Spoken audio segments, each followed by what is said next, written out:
أعوذ بالله من الشيطان الرجيم بسم الله الرحمن الرحيم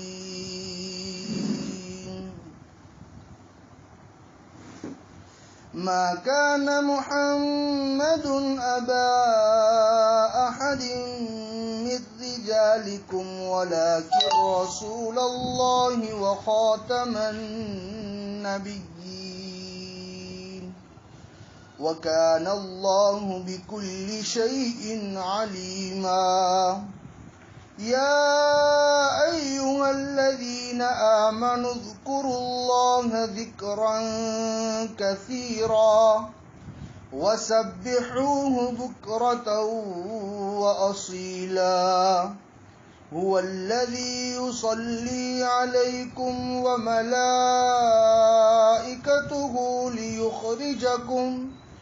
ليخرجكم من الظلمات إلى النور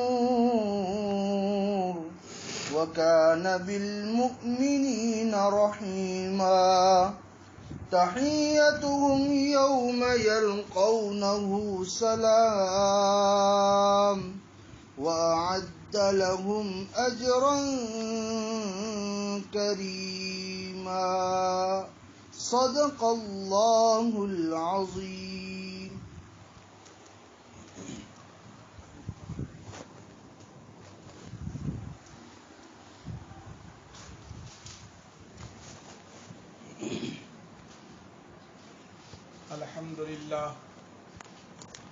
الحمد لله نحمده ونستعينه ونستغفره ونؤمن به ونتوكل عليه ونعوذ بالله من شرور أنفسنا ومن سيئات أعمالنا من يهده الله فلا مضل له ومن يضلله فلا هادي له ونشهد أن لا إله إلا الله وحده لا شريك له ونشهد أن سيدنا ونبينا وشفيعنا ومولانا محمدا عبده ورسوله أما بعد فأعوذ بالله من الشيطان الرجيم بسم الله الرحمن الرحيم لمسجد أسس على التقوى من أول يوم أحق أن تقوم فيه رجال يحبون أن يتطهروا والله يحب المطهرين صدق الله العظيم.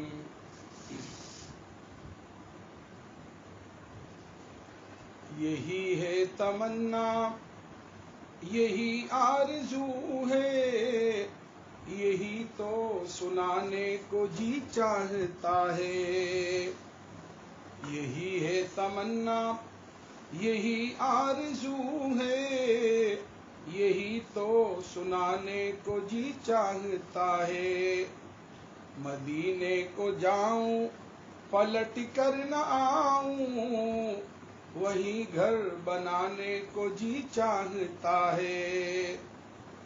سلام علیک نبی مکرم سلام علیک نبی معظم. بزرگان محترم اور محترمہ دینی بہنیں،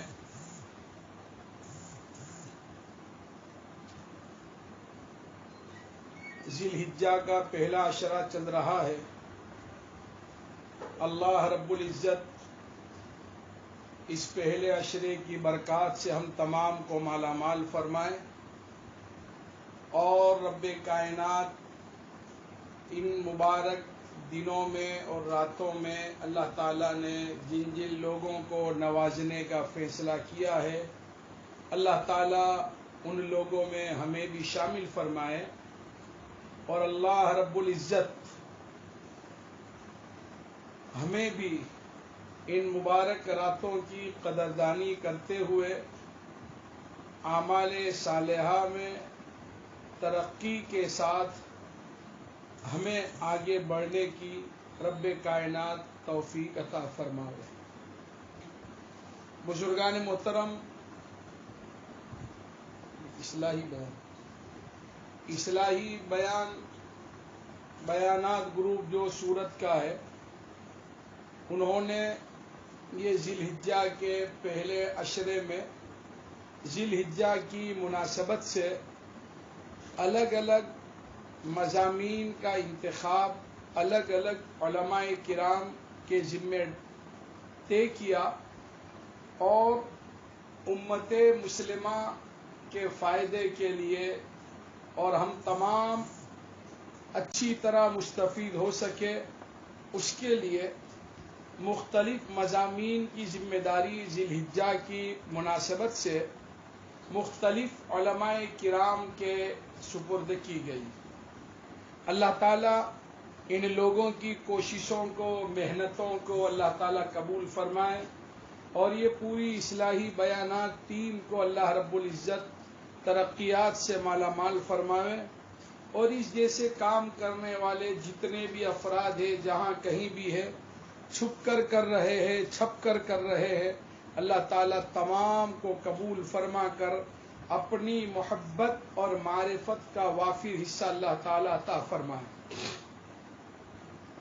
بزرگان محترم، آج جو میرے ذمے جو مضمون ڈالا گیا اور مجھے جو ذمہ داری جس مضمون کی دی گئی وہ مضمون ہے مسجد نبوی اور مسجد قباء کی تعمیر۔ بزرگوں، ایک بات اپنے دل و دماغ میں بٹھائے رکھے، مسجد نبوی رسول اللہ صلی اللہ علیہ وسلم کی وہ مسجد ہے جس کو اللہ کے رسول صلی اللہ علیہ وسلم نے مدینہ منورہ میں ہجرت کر کے بذات خود بنایا تھا۔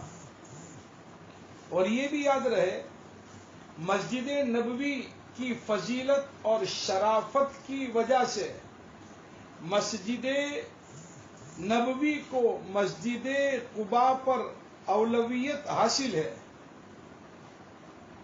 لیکن یہ بھی اپنے دل و دماغ میں بٹھائے کہ مسجد قباء کو وجود کے اعتبار سے مسجد نبوی پر سبقت ہے۔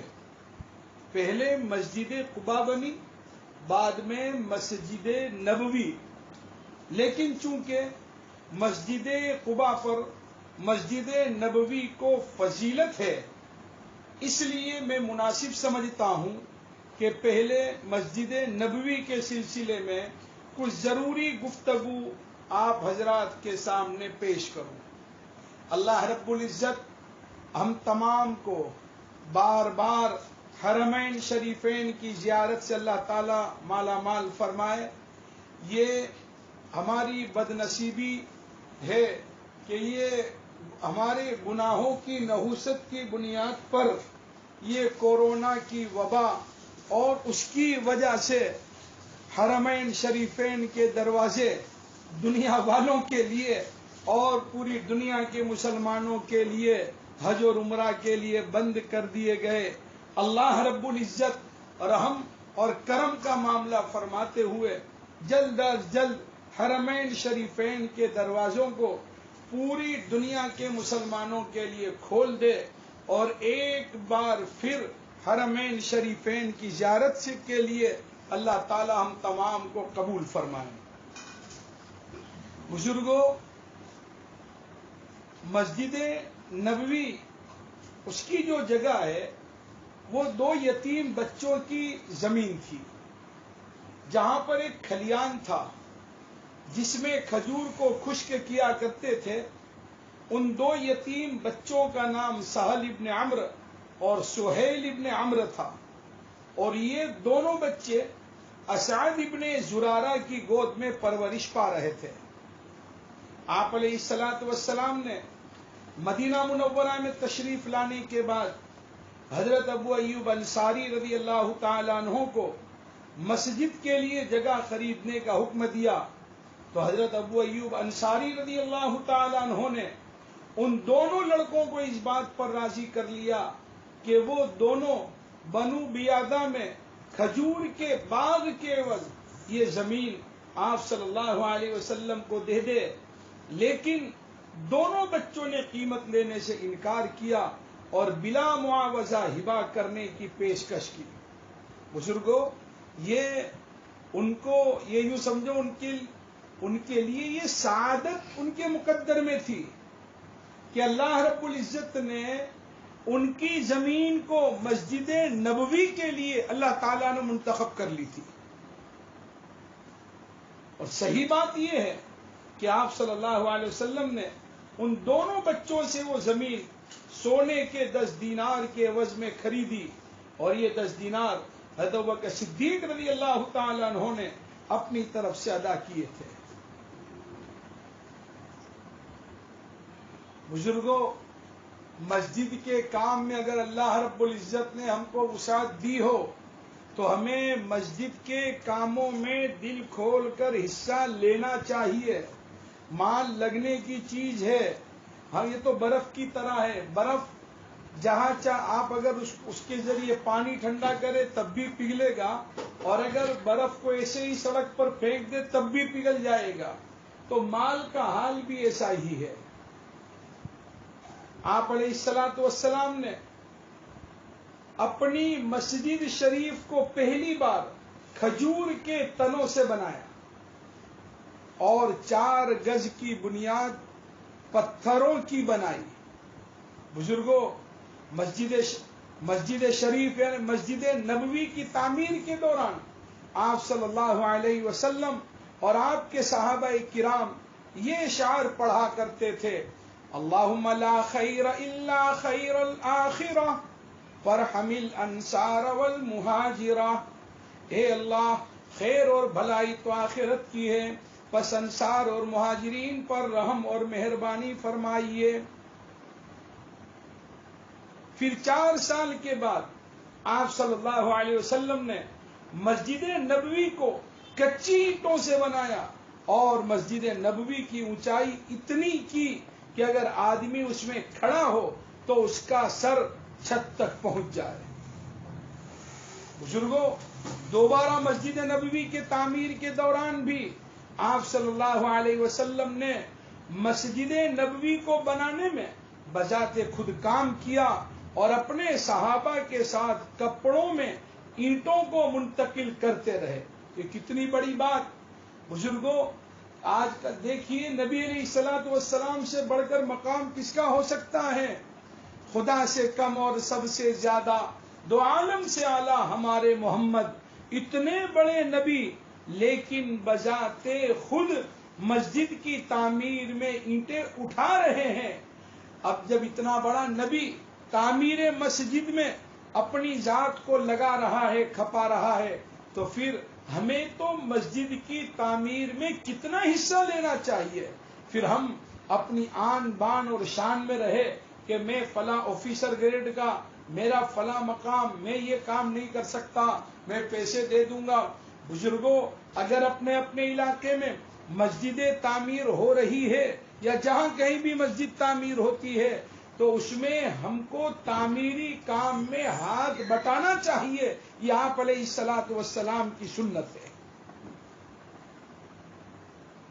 مسجد نبوی کی دوبارہ تعمیر کے دوران طلق ابن علی رضی اللہ تعالیٰ عنہ نے بڑھ چڑھ کر حصہ لیا، یہاں تک کہ آپ صلی اللہ علیہ وسلم نے ان کے متعلق فرمایا کہ یمامی کو بلاؤ تاکہ وہ تمہارے لیے گارا تیار کرے۔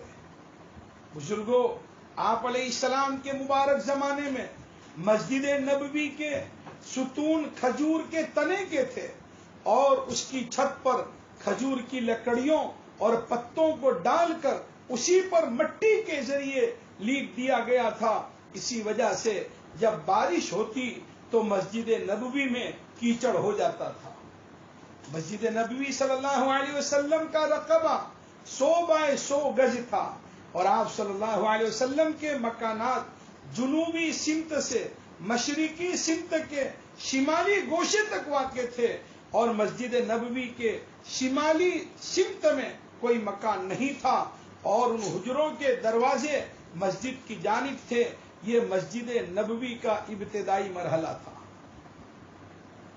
بزرگوں، آپ صلی اللہ علیہ وسلم ہجرت کر کے مدینہ منورہ تشریف لائے تو سب سے پہلے جس گھر میں آپ صلی اللہ علیہ وسلم کا نزول ہوا وہ ابو ایوب انصاری کا گھر تھا۔ جب آپ صلی اللہ علیہ وسلم مدینہ منورہ پہنچے تو آپ صلی اللہ علیہ وسلم کی اونٹنی مسجد نبوی کی جگہ پر ممبر شریف کی جگہ میں بیٹھ گئی اور اونٹنی نے اس جگہ پر اپنی گردن رکھ دی۔ اس وقت قبیلہ خزرج کے رؤساء اور سردار آ کر آپ صلی اللہ علیہ وسلم کو اپنے گھر پر لے جانے کی فرمائش کرنے لگے اور کہنے لگے، اے اللہ کے رسول، ہمارے مکان پر تشریف لے چلیے، آپ کو لے جانے کے ہم زیادہ حقدار ہیں۔ لیکن آپ علیہ السلام نے اپنے رشتہ داروں اور ننیال کو یاد کرنے لگے تو ابو ایوب انصاری چپکے سے اٹھے اور اونٹنی پر سے کجاوے کو اٹھا کر جلدی سے اپنے مکان کی طرف چل دیے۔ جب آپ صلی اللہ علیہ وسلم نے یہ دیکھا تو مسکرائے اور فرمایا، المرء مع رحلہ، یعنی آدمی اپنے کجاوے کے ساتھ ہے۔ ابو ایوب انصاری کا مکان حرم نبوی کے مشرق کی جانب میں تقریباً 15 میٹر دوری پر جنوبی ستون کے مقابلے میں تھا اور حضرت ابو ایوب انصاری کا مکان مشہور تھا۔ بعد میں اس مقام پر جو دکانیں بنائی گئی، قریب کے زمانے تک ان دکانوں کے دروازوں پر لکھا ہوا تھا کہ یہ ابو ایوب انصاری کے مکان ہے، یہ ابو ایوب انصاری کا مکان ہے۔ پھر جب مسجد نبوی کی توسیع ہوئی تو ابو ایوب انصاری کا مکان بھی مسجد نبوی میں شامل ہو گیا۔ بزرگوں، دیکھیے آپ علیہ السلام جب مدینہ منورہ پہنچے تو اپنے رشتہ داروں اور ننیال والوں کو انہوں نے یاد کیا۔ پتہ چلا یہ نبوی اخلاق ہے کہ رشتہ داروں کے ساتھ اچھا سلوک کرنا چاہیے اور رشتہ داروں سے ملاقات کرنی چاہیے۔ حضرت ابو ایوب انصاری رضی اللہ تعالیٰ عنہ کے مکان سے چند میٹر دوری پر جنوبی سمت میں حضرت جعفر صادق کا مکان ہے، اور وہ مکان سن ہجری 1405 میں توسیع جب کے پلان اور نقشے سے خارج تھا، لیکن آنے والے 1406 میں جو توسیع جو وسعت ہوئی مسجد نبوی کی تو وہ پلان اور نقشہ ہے، اس میں حضرت جعفر کا مکان بھی مسجد نبوی میں شامل کر لیا گیا۔ بزرگوں، ابتدا میں مسجد نبوی کی جگہ نالے کے سیلابی پانی کی گزرگاہ تھی، جس کی وجہ سے پورا بہاؤ اور بہنے والا پانی نالے کی جانب منتقل ہونے سے پہلے مسجد نبوی سے گزرتا تھا۔ پھر فتح خیبر کے بعد اس کے نشیب اور نیچان کو برابر کر کے نالے کو پاٹ دیا گیا۔ بزرگوں، اب یہ یاد رہے کہ بھئی مسجد نبوی کس چیز سے بنائی گئی، مسجد نبوی کس چیز سے بنائی گئی۔ صحیح روایات سے معلوم ہوتا ہے کہ نبی کریم صلی اللہ علیہ وسلم اور آپ کے گھر والوں پر مہینے یا 2 مہینے گزر جاتے اور آپ کے کسی گھر میں کھانا پکانے کے لیے آگ نہیں جلتی تھی۔ آپ علیہ السلام اور آپ کے گھر والوں کا کھانا صرف کھجور اور پانی تھا۔ اب آپ علیہ السلام کا اس طرح کا حال تھا، بسا اوقات اللہ کے رسول علیہ السلام کے پاس کوئی مہمان آتا تو آپ علیہ السلام اپنے تمام گھروں میں خبر کرتے، مگر ایک مہمان کے لیے بھی کھانا نہ ہوتا تھا۔ بالآخر آپ علیہ السلام اپنے صحابہ کرام رضوان اللہ تعالی علیہم اجمعین سے فرماتے، اس مہمان کو کون کھلائے گا؟ تو آپ علیہ السلام کے صحابہ میں سے کوئی صحابی اس مہمان کو اپنے گھر پر لے جاتا اور وہ کھانا جو صرف اپنے اور اپنی اولاد کے لیے کافی ہوتا اس مہمان کو کھلا دیا جاتا، اور اپنے اور اپنی اولاد پر اللہ کے رسول کے مہمان کو ترجیح دی جاتی تھی۔ بزرگوں، غربت کا یہ حال تھا کہ آپ علیہ السلام کے بعد صحابہ جہاد میں نکلنے کا شوق رکھتے تھے، لیکن ان کے پاس توشہ اور سواری نہ ہوتی تو آپ علیہ السلام سے سواری کا سوال کرتے. آپ علیہ السلام فرماتے لا اجد ما احملکم علیہ، میرے پاس سواری نہیں جس پر تم کو سوار کرو.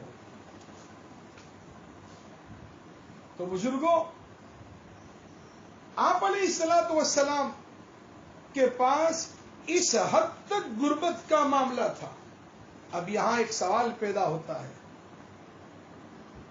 کہ اس کا مطلب تو یہ ہوا کہ آپ علیہ السلام فقیر اور عاجز تھے، یہاں تک کہ ضروریات زندگی اور جہاد کے مطالبات کو بھی حاصل نہیں کر سکتے. تو بزرگوں، اس کا جواب یہ ہے، جب آپ علیہ السلام کا فقر اضطراری نہیں تھا بلکہ اختیاری تھا، اس لیے کہ آپ علیہ السلام نے دنیا کو آخرت پر ترجیح دے دی تھی. جیسا کہ ایک مرتبہ حضرت عمر رضی اللہ تعالیٰ عنہ نے آپ علیہ السلام کو دیکھا کہ چٹائی پر سونے کی وجہ سے آپ علیہ السلام کے بدن مبارک پر چٹائی کے نشانات ہے. تو حضرت عمر رونے لگے اور کہا اللہ کے رسول، کیا ہم آپ کے لیے ایک بستر نہ بنائیں؟ اس وقت حضرت عمر نے قیصر و کسریٰ کا بھی تذکرہ کیا کہ وہ کافر ہونے کے باوجود عیش و عشرت اور ناز و نعمتوں میں زندگی گزار رہے ہیں. آپ علیہ السلام نے فرمایا، اے عمر، قیصر و کسریٰ وہ لوگ ہیں جن کو دنیا ہی میں عیش و عشرت دے دیا گیا، آخرت میں ان کا کوئی حصہ نہیں. بزرگوں، اس سے معلوم ہوتا ہے کہ آپ علیہ السلام کا فقر اختیاری تھا، بائی چانس نہیں بلکہ بائی چوائس آپ علیہ السلام نے فقر کو پسند کیا تھا. اس وجہ سے آپ علیہ السلام کو دنیا میں ہمیشہ رہنے اور آخرت کے درمیان اختیار دیا گیا.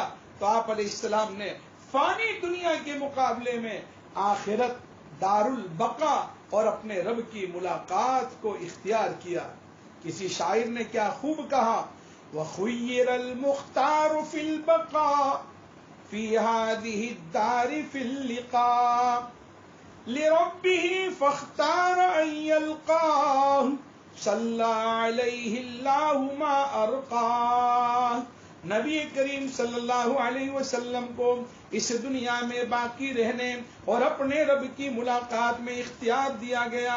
تو آپ علیہ السلام نے اپنے رب کی ملاقات کو اختیار کیا اور اللہ تعالیٰ آپ پر درود بھیجے.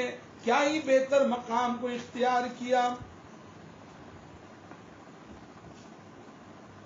تو بزرگوں، اللہ کے رسول علیہ السلام اللہ کے مقرب ہونے کے باوجود زندگی کے اعتبار سے بہت ہی متوازن تھے. یہاں تک کہ آپ علیہ السلام کے مکانات اور مسجد نبوی کچی اور سادی تھی اور آپ علیہ السلام کو اپنے گھروں میں ادنا زیب و زینت بھی گوارا نہ تھی. آپ علیہ السلام کو اپنے گھروں میں ادنا زیب و زینت بھی گوارا نہ تھی. اسی وجہ سے جب آپ علیہ السلام غزوہ دومت الجندل سے واپس تشریف لائے تو دیکھا کہ ام المومنین ام سلمہ نے اپنے حجرے کو بنایا ہے. کوئی محل نہیں بنایا تھا بلکہ کچی اینٹ سے بنا کر چھت کو مٹی سے لیپ لیا تھا، اس لیے کہ ان کے پرانے مکان میں بارش کے موقع پر پانی ٹپکتا تھا. جب آپ علیہ السلام نے اس حجرے کو دیکھا تو آپ علیہ السلام نے ام سلمہ سے فرمایا، ایسا حجرہ کیوں بنایا؟ تو ام سلمہ نے فرمایا، اے اللہ کے رسول، لوگوں کی نگاہوں سے کامل طور پر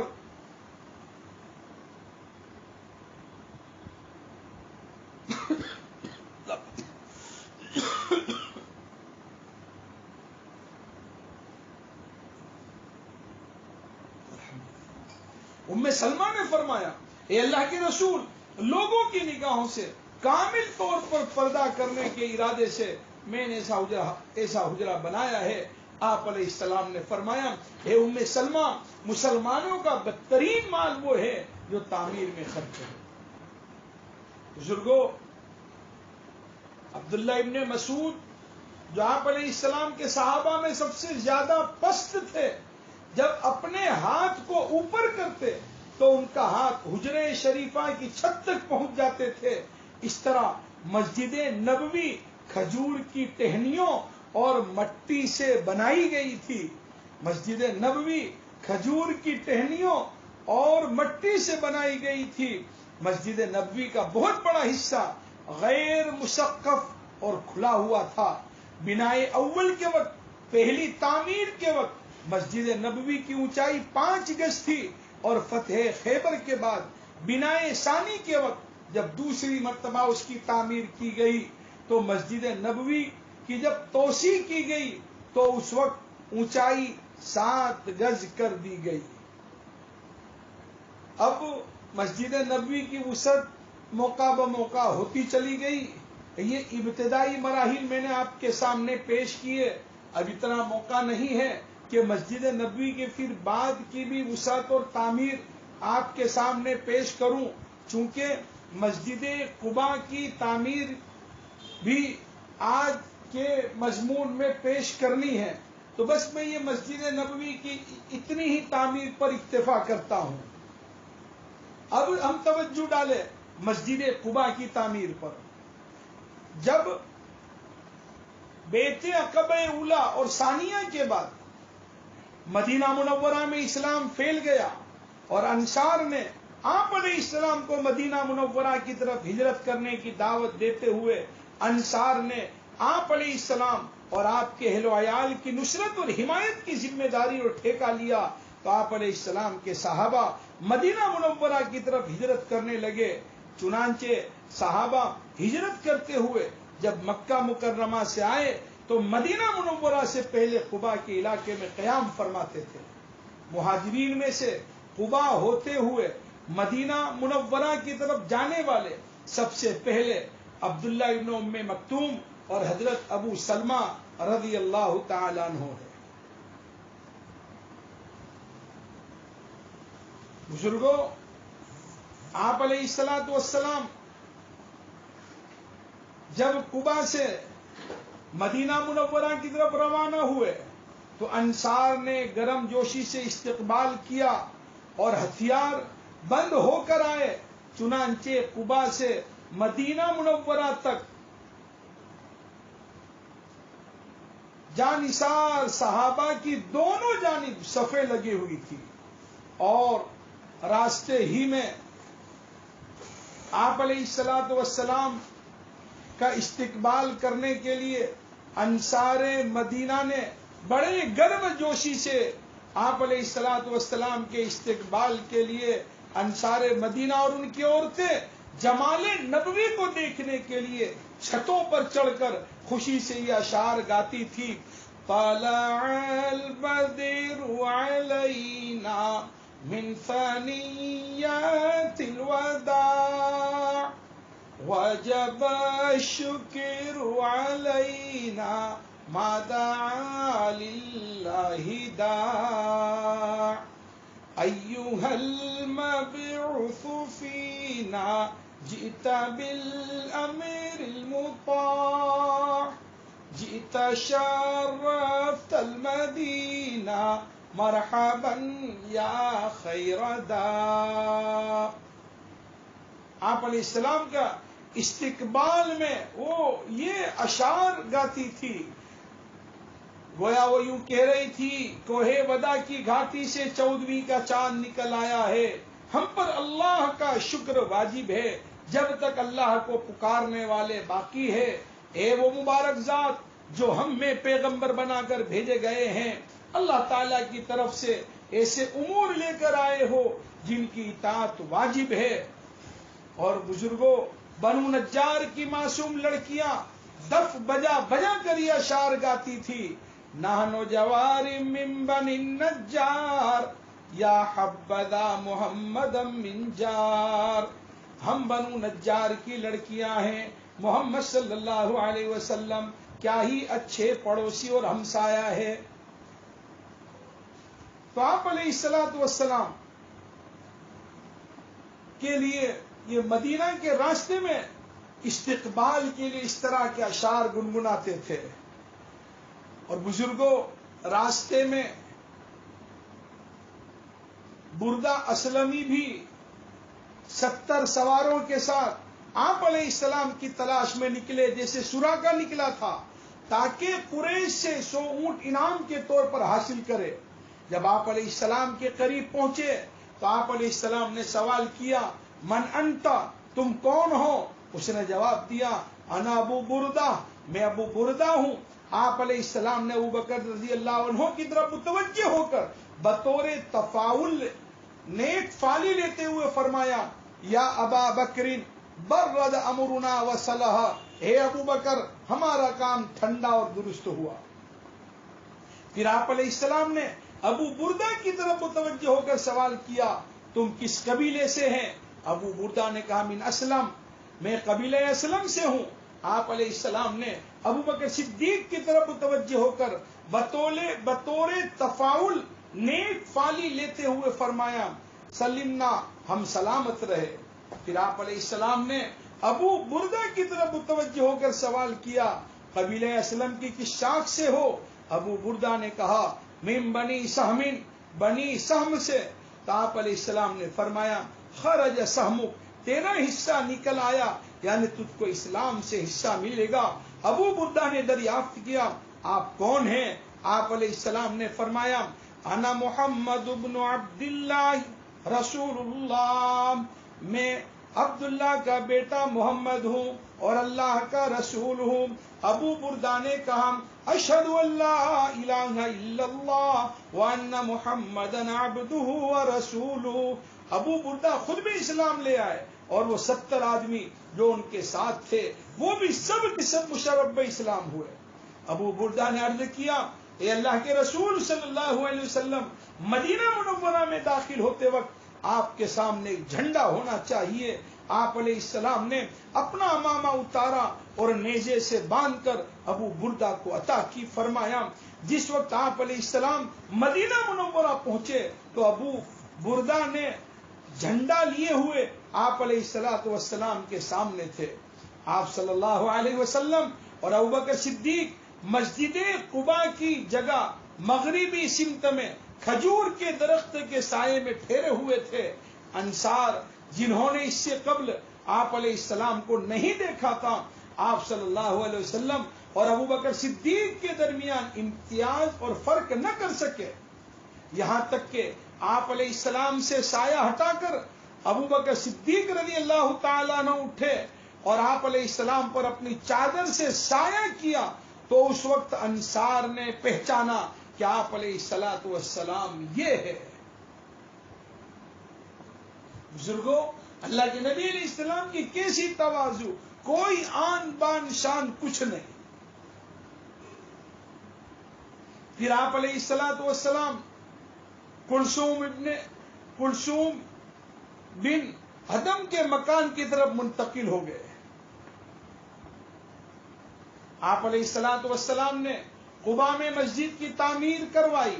یہ وہ مسجد ہے جس کی شان میں قرآن مجید میں ہے، لَمَسْجِدٌ أُسِّسَ عَلَى التَّقْوَى مِنْ أَوَّلِ يَوْمٍ أَحَقُّ أَن تَقُومَ فِيهِ رِجَالٌ يُحِبُّونَ أَن يَتَطَهَّرُوا وَاللَّهُ يُحِبُّ الْمُطَّهِّرِينَ۔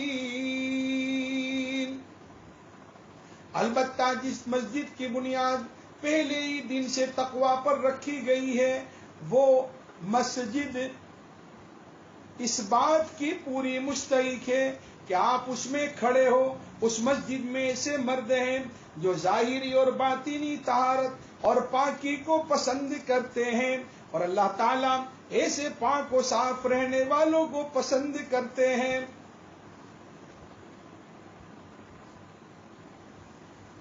اور یہ وہ مسجد ہے جس میں آپ علیہ السلام نے اپنے صحابہ کے ساتھ پہلی مرتبہ جماعت کے ساتھ جہرن نماز پڑھی۔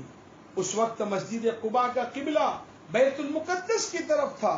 اس مسجد کی تعمیر میں صحابہ کے ساتھ آپ علیہ السلام خود بھی کام کرتے تھے۔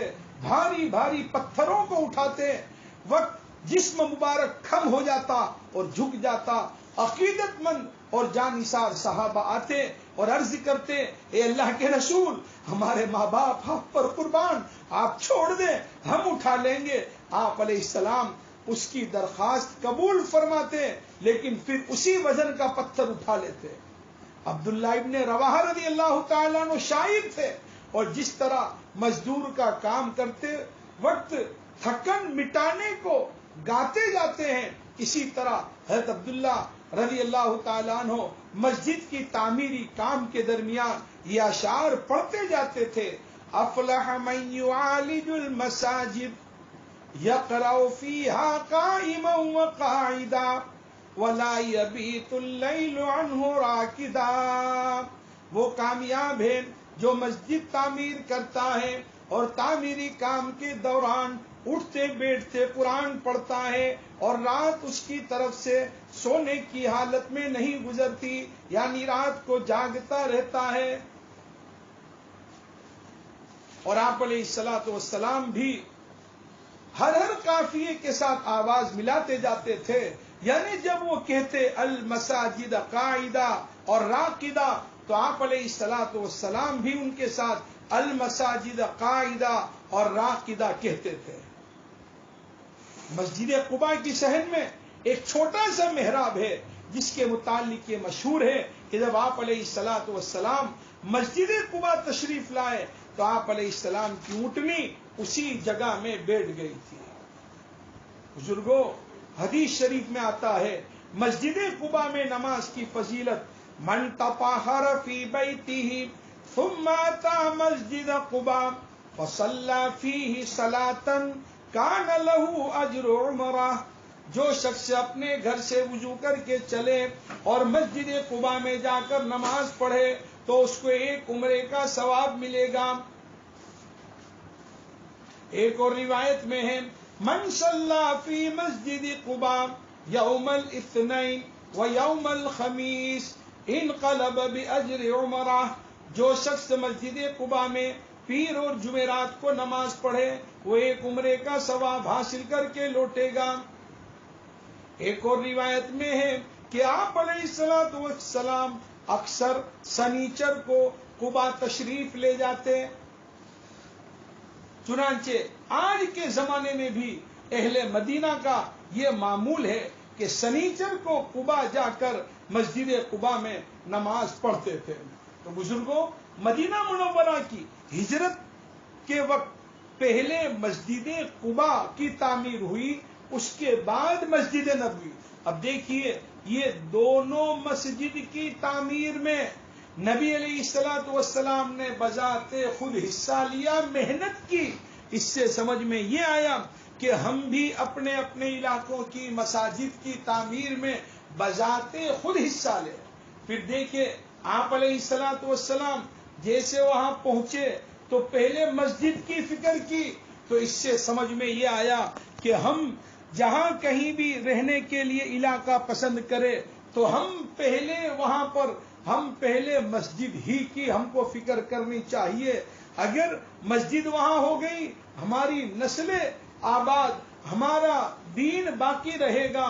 اور اگر مسجد ہم نے آج کل یہ فیشن چل پڑی ہے اور خود مسلم معاشرے میں بھی یہ بات ہے کہ مسجدوں سے دور رہنا اپنے آپ کو پسند کرتے ہیں۔ بزرگوں، یہ یاد رہے اگر ہم نے اپنے آپ کو مسجدوں سے قریب رکھا، مسجدوں سے جڑا ہوا رکھا تو ہماری نسلوں میں ایمان اور اسلام کی حفاظت رہے گی، اور اگر مسجدوں سے دور ہو گئے تو ایک وقت وہ آئے گا کہ پھر ہماری نسلوں سے اسلام اور ایمان ختم ہو جائے گا۔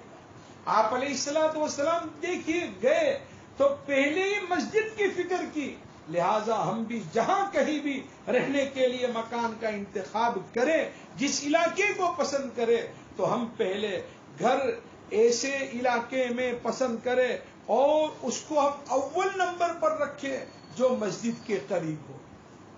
بزرگوں، تو یہ اس طرح سے یہ مختصر سی بات آپ کے سامنے مسجد نبوی اور مسجد قباء کی تعمیر کے سلسلے میں آپ حضرات کے سامنے میں نے پیش کی۔ بزرگوں، مسجد نبوی کے اندر بھی کچھ مقدس مقامات ہیں. اب مسجد نبوی میں مصلی نبی صلی اللہ علیہ وسلم ہے.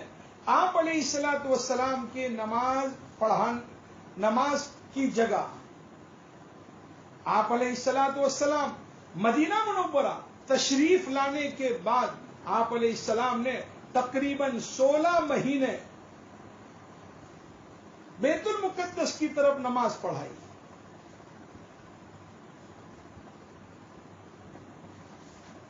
ابھی اس کی تفصیل میں کیونکہ وقت ابھی زیادہ ہو رہا ہے، اب میں صرف مسجد نبوی کے مقدس مقامات آپ کو بتلا دوں. مسجد نبوی ہی کے اندر ریاض الجنہ ہے. مسجد نبوی ہی کے اندر ریاض الجنہ ہے، جس کو روضۃ الجنت بھی کہا جاتا ہے. اسی میں منبر شریف بھی ہے، اسی میں اصحاب صفہ کا چبوترا بھی ہے. مسجد نبوی ہی میں ستون رحمت بھی ہے، اور اس استوان حنانہ بھی ہے، استوان عائشہ بھی ہے، استوان ابو لبابہ بھی ہے، استوان سریر، استوان علی، استوان وفود، استوان جبرائیل، استوان تہجد. اب یہ تمام مسجد نبوی ہی کے اندر ہے. اللہ تعالی ہم تمام کو مسجد نبوی کی برکات سے بھی اللہ تعالی ہمیں مالا مال فرماوے، اور بار بار ہمیں حرمین شریفین کی زیارت کے لیے اللہ تعالی ہم تمام کو قبول فرماوے. بار بار حج عمرے کی سعادت اللہ تعالی ہم تمام کو عطا فرمائے. وما علینا الا البلاغ. بسم اللہ الرحمن الرحیم. سبحان اللہ وبحمدہ، سبحان اللہ العظیم. اللہم صل وسلم وبارک علی سیدنا و نبینا مولانا محمد وعلى آل سيدنا ونبينا مولانا محمد وبارك وسلم. اللهم صل على محمد في أول دعائنا، اللهم صل على محمد في أوسط دعائنا، اللهم صل على محمد في آخر دعائنا. لا إله إلا الله الحليم الكريم. سبحان الله رب العرش العظيم والحمد لله رب العالمين. نسألك موجبات رحمتك وعزائم مغفرتك والغنيمة من كل بر والسلامة من كل إثم. لا تدع لنا ذنبا إلا غفرته ولا هما إلا فرجته ولا حاجة هي لك رضا إلا قضيتها ويسرتها يا أرحم الراحمين. اے اللہ ہمارے گناہوں کو معاف فرما، خطاؤں سے درگزر فرما، رحم کا، کرم کا، عفو کا، سہولت کا، آسانی کا، فضل کا، درگزر کا معاملہ فرما. کرنے کے کام کرنے کی توفیق عطا فرما، نہ کرنے کے کاموں سے بچنے کی توفیق عطا فرما. پیارے اللہ اپنی محبت، معرفت اور عشق عطا فرما. دوام ذکر اور دوام طاعت کی توفیق نصیب فرما. اے اللہ ذی الحجہ کا مہینہ چل رہا ہے، اے اللہ برکت والی راتیں چل رہی ہے، برکت والے ایام چل رہے ہیں. پیارے اللہ اے اللہ یہ بابرکت راتوں کی اور بابرکت ایام کی ہمیں قدردانی کی توفیق عطا فرما. صالحین کے نقش قدم پر چلتے ہوئے پیارے اللہ ہمیں ذی الحجہ کی راتوں کو اور دنوں کو اعمال صالحہ کے ذریعے وصول کرنے کی، خصوصاً اور عموماً زندگی کے تمام ایام اور لیالی کو اے اللہ اعمال صالحہ کے ذریعے وصول کرنے کی توفیق عطا فرما. پیارے اللہ اس مبارک مہینے کی برکتوں سے، رحمتوں سے ہمیں مالا مال فرما. اے اللہ ہمارے گناہوں کی وجہ سے اے اللہ دنیا والوں کے لیے حرمین شریفین کے دروازے بند ہو گئے. اے اللہ کورونا ایک بہانہ بن گیا. پیارے اللہ ہم معافی مانگتے ہیں، ہم معافی مانگتے ہیں. اے اللہ ہمیں معاف فرما، اور اے اللہ جلد از جلد اے اللہ حرمین شریفین کے دروازوں کو کھول دے میرے اللہ. اے اللہ بیت اللہ کی عظمت کو اور بڑھا دے. اے اللہ مسجد نبوی اور روضہ رسول کی عظمت میں کو اور ترقی دے دے میرے اللہ. اور ہم تمام کے دل میں اے اللہ تیری اور تیرے نبی کی سچی پکی محبت ڈال دے، سچی پکی محبت ڈال دے. اے اللہ ہر دن اے اللہ ہمارے دل میں تیری اور تیرے نبی کی محبت میں ترقی ہوتی رہے. اے اللہ تو ایسا فیصلہ فرما. پیارے اللہ قربانی کے ایام آ رہے ہیں، اللہ آسانی کے ساتھ اے اللہ قربانی کا نظام ہر جگہ پورا ہو جائے. اے اللہ تو ایسا فیصلہ فرما. ہر قسم کی شرور، فتن، آفات، بلیات اے اللہ شریروں کی شرارت سے، بدماشوں کی بدماشی سے، پیارے اللہ مکاروں کی مکاریوں سے اے اللہ قربانی کی قربان گاہوں کی جانوروں کی اللہ تو مکمل حفاظت فرما، مکمل حفاظت فرما۔ اے اللہ سازش کرنے والوں کی سازشوں کو اللہ تو ناکام فرما، اور ان کی سازشوں سے اے اللہ تو ہماری حفاظت فرما۔ اے اللہ یہ کورونا کی وبا سے پوری انسانیت کو چھٹکارا نصیب فرما، پوری انسانیت کو چھٹکارا نصیب فرما، کورونا کی وبا سے پوری انسانیت کو چھٹکارا نصیب فرما۔ اے اللہ جتنے بیمار ہیں تمام بیماروں کو شفائے کلی عطا فرما، عافیت اور خیریت مقدر فرما۔ پیارے اللہ ہر چھوٹی بڑی بیماریوں سے، ہر مہلک بیماری سے ہماری اور اے اللہ تیرے تمام نام لیوا کی مکمل حفاظت فرما۔ اے کریم کرم کا معاملہ فرما، اے رحیم رحم کا معاملہ فرما۔ اے اللہ بہت سے اے اللہ علماء کرام صالحین اے اللہ اس دنیا سے رخصت ہو گئے، پیارے اللہ امت کے لیے رونے والے دن بدن کم ہوتے چلے جا رہے ہیں۔ اے اللہ امت کے حال پر رحم فرما، اے اللہ امت کے حال پر رحم فرما۔ اے اللہ موجودہ صالحین اور علماء کی عمروں میں برکت عطا فرما، پیارے اللہ برکت عطا فرما، پیارے اللہ رحم کا معاملہ فرما، کرم کا معاملہ فرما، ہم تمام کی جائز تمنا اور مقاصد کو پورا فرما۔ پیارے اللہ آپ علیہ السلام نے جتنی خیر کی لائن سے دعا مانگی اس کا ہم سوال کرتے ہیں، ہمیں عطا فرما، اور جتنی شرور و فتن سے پناہ چاہی اس سے ہماری اور پوری امت کی حفاظت فرما۔ پیارے اللہ ہم نے اپنی زندگی میں جتنی دعائیں مانگی مانگ رہے ہیں، اور اپنی موت تک جتنی دعائیں مانگنے والے ہیں، ان تمام دعاؤں کو راج کی ہماری اس دعا کو اپنے فضل و کرم سے اور جناب رحمت عالم صلی اللہ علیہ وسلم کے صدقے طفیل میں، اور جناب رحمت عالم صلی اللہ علیہ وسلم کی صدقے طفیل میں، اور پیارے اللہ یہ عشرہ ذی الحجہ کی برکت سے سیدنا ابراہیم، سیدنا اسماعیل اور ان کے خاندان کی عشق کی برکت سے اے اللہ ہماری دعاؤں کو قبول فرما، قبول فرما، قبول فرما۔ ربنا تقبل منا انك انت السميع العليم وتب علينا انك انت التواب الرحيم برحمتك يا